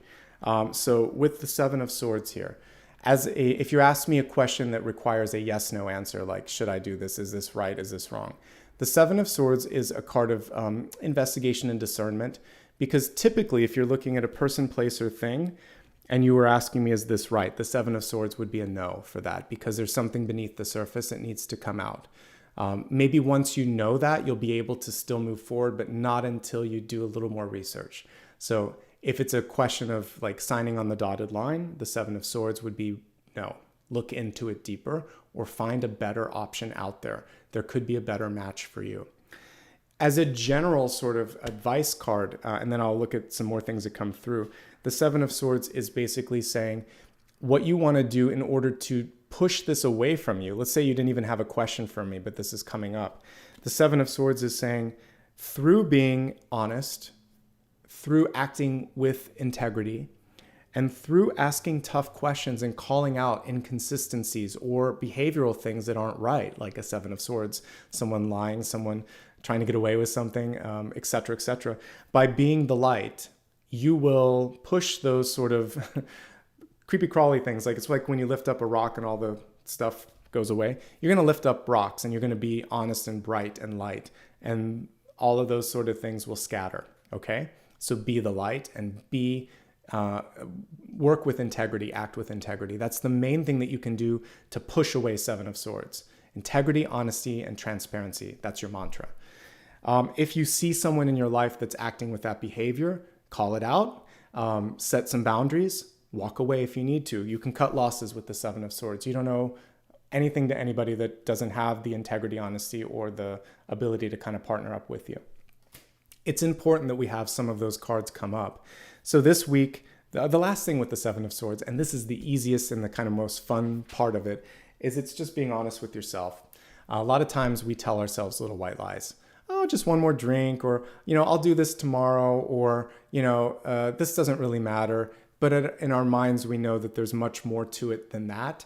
So just be honest with yourself. That's basically what the Seven of Swords is saying.